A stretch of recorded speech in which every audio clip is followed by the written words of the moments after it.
¿Estamos? Gracias. La definición de hemoptisis, como ustedes lo saben, la definición es la expulsión de sangre del aparato respiratorio a nivel subglótico, o sea, sangre que proviene del árbol traqueobronquial o de los pulmones.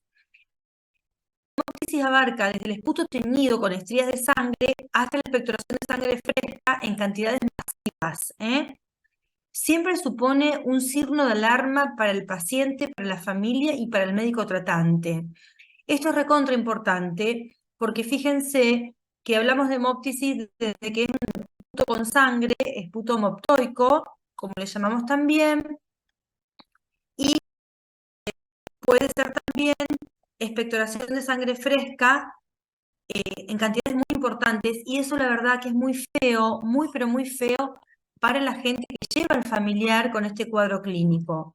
Tenemos que escribir, como sabemos, como todo es de origen subglótico, debemos diferenciarlo de la gingivorragia, del sangrado por la nasofaringe posterior o por la orofaringe, y también por la hematemesis, que es el vómito de sangre. Siempre que tenemos un paciente que nos dice que está tosiendo con sangre, hagámosle abrir la boca, miremos si tiene gingivorragia, si no es un sangrado en faringe posterior o nasofaringe, y descartemos siempre la hematemesis. Según su causa, fíjense que la hemoptisis tiene muchas causas, abarca las enfermedades pulmonares no infecciosas, por ejemplo, las bronquitis crónicas, por el mismo exceso de la tos pueden provocar hemoptisis. Las bronquiectasias muchas veces se complican con sangrados, cuando hay algún vasito en las paredes de los bronquios que forman parte de las bronquiectasias, la fibrosis quística, el secuestro pulmonar por un infarto pulmonar o un cuerpo extraño. Las neoplasias también se pueden manifestar por hemoptisis, como ustedes ya saben, el cáncer de pulmón o los tumores metastásicos. Las enfermedades sistémicas como las vasculitis, la sarcoidosis, puede ser de origen iatrogénico, por ejemplo, un paciente anticoagulado que esté pasado de RIN, tenga tos, puede lesionar un vasito y eso da una hemoptisis. Causas también hematológicas, traumatismos y dentro de las enfermedades infecciosas, bueno, la tuberculosis que puede ser activa o a veces cuando hay lesiones cicatrizales sin que sea una tuberculosis activa, el paciente a lo mejor ha quedado con lesiones tipo cavernas, cicatrizales laterales que tienen mucha vascularización, entonces puede quedar con hemoptisis, que no quiere decir que el paciente esté activo con la tuberculosis. Las neumonías bacterianas, los abscesos víricas del parénquima pulmonar, otra que bronquitis, infecciones fúngicas. Y las enfermedades cardiovasculares, como el tromboembolismo pulmonar, la estenosis mitral, edema de pulmón, endocarditis, hipertensión pulmonar. ¿Alguien quiere preguntar algo? Me voy a fijar si hay más chicos afuera, no. Pongo a admitir todo. Bueno, Profe, yo aprovecho para preguntarle la causa más común. la causa más común es la bronquitis aguda. Los pacientes tienen hemoptisis, tienen bronquitis aguda, se asustan un montón y es la causa más frecuente de hemoptisis, por la frecuencia que tiene la bronquitis aguda en nuestro medio. Entonces, debemos descartar siempre el sangrado que no provenga del tubo digestivo o la cavidad oral o nasofaringe.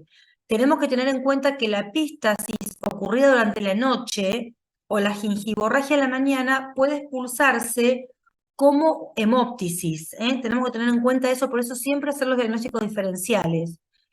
Si evaluemos antecedentes tóxicos del paciente, antecedentes farmacológicos, como otras enfermedades asociadas. Por ejemplo, nos dicen que tienen una insuficiencia renal de origen inmunológico o todavía no afiliada y el paciente hace hemoptisis.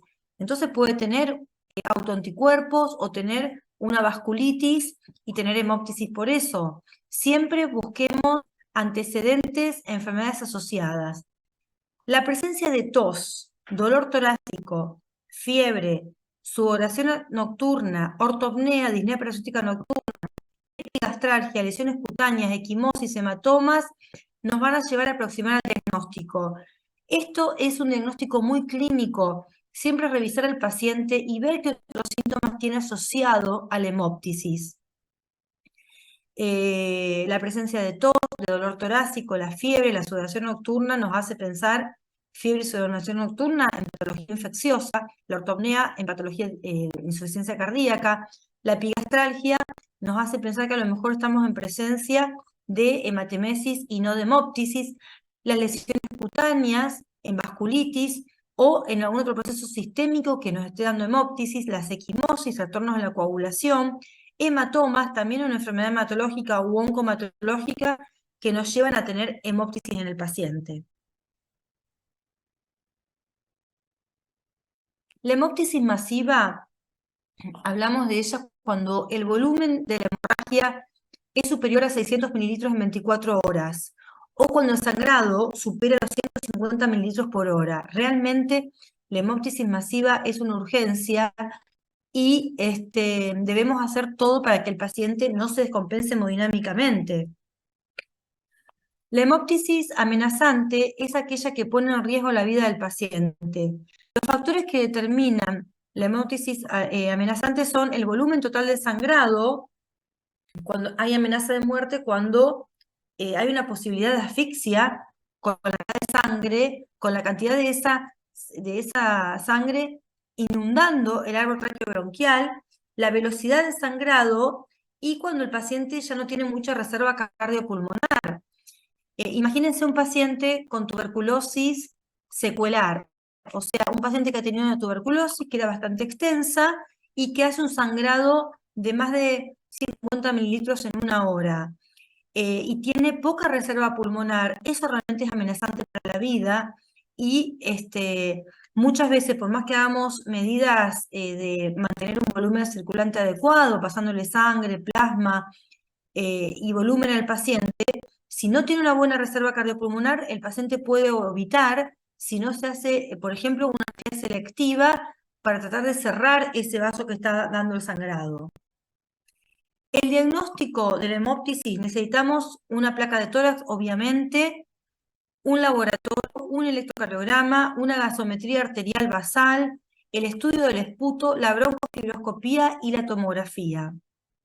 Todo va a depender de dónde estemos trabajando, pero mínimamente placa de tórax, electrocardiograma y un laboratorio basal lo necesita el paciente. Necesitamos saber cómo está su función renal, cómo está su coagulograma, cómo están sus glóbulos blancos, litro, y necesitamos saber si tiene algún trastorno electrocardiográfico que nos haga pensar en una insuficiencia cardíaca o una estenosis mitral.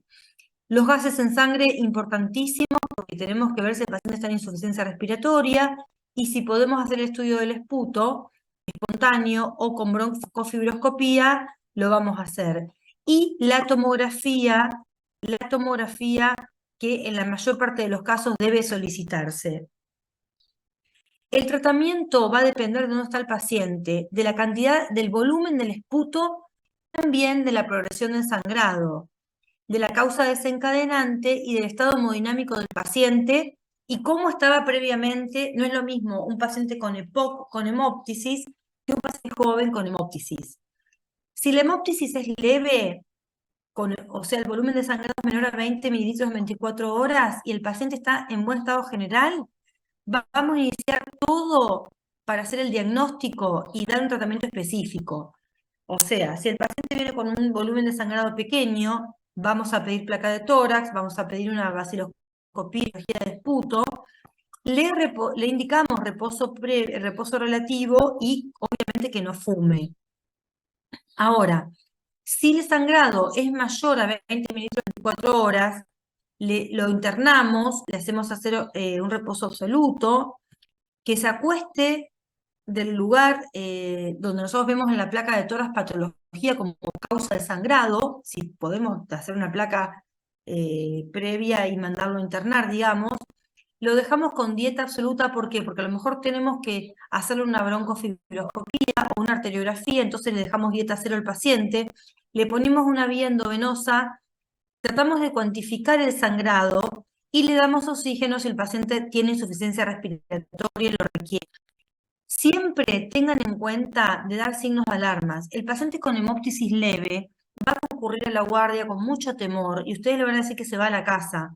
Entonces, asegurémonos de que realmente ese sangrado no es como para dejarlo internado, asegurémonos de darle signos de alarma, asegurémonos de instaurar todo para realizar un diagnóstico. Por ejemplo, si es de noche, el paciente está bien hemodinámicamente y no lo vamos a dejar internado, que el otro día se haga placa de tórax o tomografía y laboratorios. Y demos signos de alarma que si empieza un sangrado más importante vuelva a concurrir. Pero si el paciente tiene otras comorbilidades, es mejor dejarlo internado. La hemóptisis masiva o amenazante, ¿qué tenemos que hacer? Primero, preservar la vía aérea y la oxigenación, lograr estabilizarlo hemodinámicamente, intentar detener el sangrado, identificar y tratar la causa.